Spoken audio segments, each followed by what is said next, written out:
আতাউর রহমান কিন্তু একটা intellectual property in performance studies. Ataur রহমানকে চিনতাম একজন অগ্রজ, একজন বড় ভাই হিসাবে।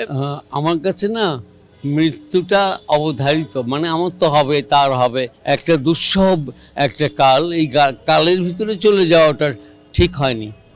আমি ওনাকে আমার যে একটা শৈশবকাল, সেই অর্থে 80-র দশক, ওই সময়ের একজন মানুষ, যা আমি অত্যন্ত নিজেকে সৌভাগ্যবান মনে করি যে আমি ওই ধরনের মানুষকে সঙ্গে আমার পরিচয় হয়েছিল, আমার কথার আদান প্রদান হয়েছিল, তার সাথে একই মঞ্চে অ্যাক্টিং করা হয়েছিল।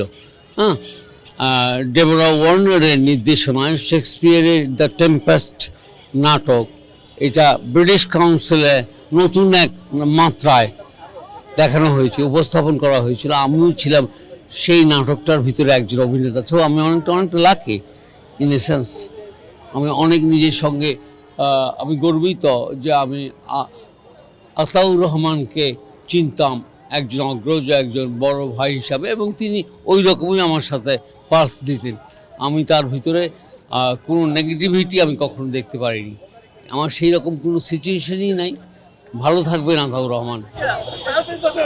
এই যে এত বৃদ্ধ একজন চলে গেলেন, যে পরিমাণ ক্ষতির যে জায়গাটা, এটা আসলে পূরণ হবে না, উনি যাননি, এই কথাটা বলা যাবে না, যাওয়া হবে না। ওনার কনসেপ্ট তো আছে না, উনি তো অনেকের ভিতরে ছড়িয়ে দিয়েছেন, নিজেকে বিলিয়ে দিয়েছেন। অতএব ওগুলো কনসেপ্ট হয়ে আসে, তো ওগুলো ইথারে ভাসছে, কনসেপ্টে ভাসছে, দর্শনে ভাসছে, বিভিন্ন ধরনের মানুষের সাথে আদান প্রদান হয়েছে। সেই মানুষগুলো আজকে যেমন স্মরণ করছে তেমনি হবে, প্রবাহমান, এটা থেমে যায়নি কিংবা ক্ষতি হয়নি, মানে স্পিচলেস হয়ে যাওয়া।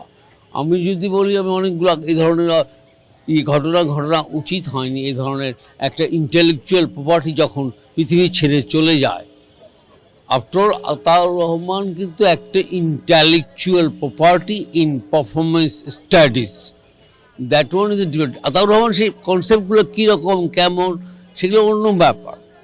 হ্যাঁ, একটা কনসেপ্ট চলেছে দীর্ঘদিন ধরে, একটা ইনস্টিটিউশন চলেছে দীর্ঘদিন ধরে, অনেক মানুষ এটার সঙ্গে পরিচিত হয়েছে, খুব পার্সোনাল জায়গা থেকে, খুব আনুষ্ঠানিকতার জায়গা থেকে হয়েছে পরিচয়।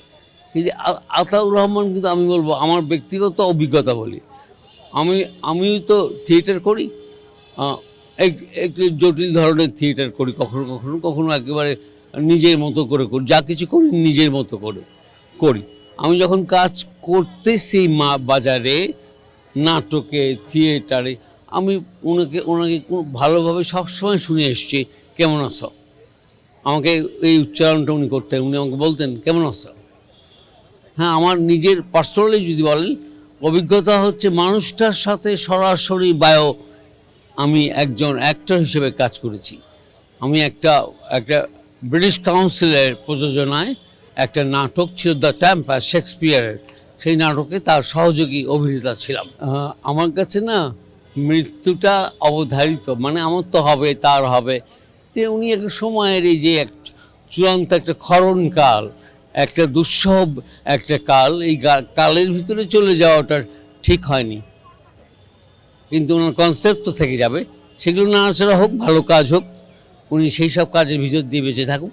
ইন্টেলেকচুয়াল প্রপার্টি আর একজন ইন্টেলেকচুয়াল প্রপার্টি তৈরি করে গেছে, তো ভাই লস হয়নি।